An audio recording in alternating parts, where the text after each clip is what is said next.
ఖమ్మం జిల్లా సత్తిపల్లి మండలం సిద్ధారం గ్రామంలో కాంగ్రెస్ యువ నాయకుడు మధుబాబు జన్మదిన వేడుకలు డీఎంకే అసోసియేట్ అధినేత మణికంఠ ఆధ్వర్యంలో ఘనంగా నిర్వహించారు. కార్యక్రమంలో గ్రామంలో పేదలకు బియ్యంతో పాటు నిత్యావసరాలు పంపిణీ మరియు పేద మహిళలకు ఆర్థిక సహాయం చేశారు. ఈ కార్యక్రమంలో జిల్లా కాంగ్రెస్ నాయకులు మట్టా దయానంద్ విజయ్ కుమార్ పాల్గొని యువ నాయకుడు మధుబాబుని సిద్ధారం గ్రామ పంచాయతీ కాంగ్రెస్ సర్పంచ్ అభ్యర్థిగా ప్రకటించి గెలిపించాలని కోరారు. అనంతరం పేదలకు బియ్యంతో పాటు నిత్యావసర సరుకులు పంపిణీ చేశారు. ఈ కార్యక్రమంలో కాంగ్రెస్ నాయకులు, కార్యకర్తలు, గ్రామ ప్రజలు పాల్గొన్నారు.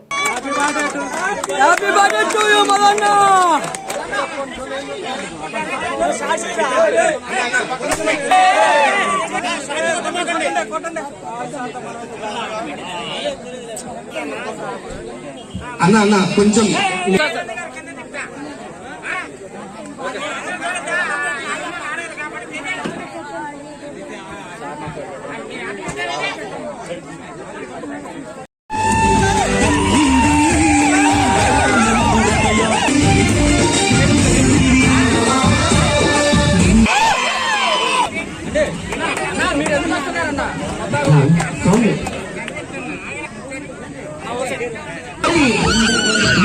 శ్రీదేవి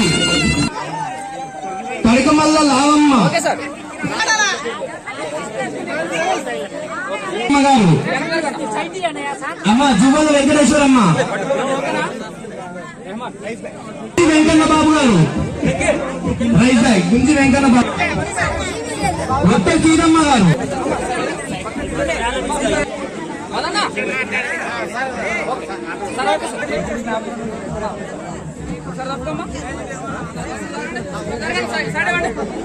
ఇంకా చాలా పంపిణీ కార్యక్రమాలు ఉన్నాయి. చేసినటువంటి సిద్ధారం గ్రామస్తులందరికీ నమస్కారం.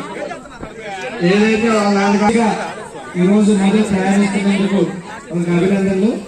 అలాగే ఎవరైతే నిరుపేద కుటుంబాలు ఉన్నారో 45 మందికి ఈ రోజు నిత్యావసర వస్తువులు అందజేస్తున్నందుకు మొదటి అభినందనలు. అలాగే రాబోయే కాలంలో కూడా ఇలాంటి మంచి కార్యక్రమాలు అన్ని చేయాలని చెప్పి మనస్ఫూర్తిగా కోరుకుంటున్నాను. ముఖ్యంగా నిలబడ్డారు మీ అందరూ కూడా. రాబోయే కాలంలో కూడా ఈ సిద్ధారం గ్రామంలో ఏదైతే కాంగ్రెస్ పార్టీ ఉన్నదో దానికి మీరందరూ కూడా సపోర్ట్ చేసి మీ సర్పంచ్ గెలిపించుకున్నట్టయితే మనకు కావాల్సిన అభివృద్ధి పనులు కానీ, రేషన్ కార్డులు కానీ, ఇల్లు కానీ ఏదైనా మీకు వస్తే దాన్ని గుర్తు ఉంచుకోండి. వేరే పార్టీ నుంచి గెలిపించే కాలంలో పంచాయతీ, ఎంపీటీసీ, జెడ్పీటీసీ అన్ని కూడా కాంగ్రెస్ పార్టీని గెలిపించాలని మిమ్మల్ని అందరూ కూడా వేడుకుంటున్నారు. ఒక సర్పంచ్ మనం ఏదైనా అభ్యర్థులు మీరు అందరూ గెలిపించుకుంటే భవిష్యత్తులో మనకు కావాల్సినటువంటి అన్ని పథకాలు చెప్పి హామీ ఇస్తూ అవకాశం ఇచ్చిన మీ అందరూ కూడా ధన్యవాదాలు. Thank you very much.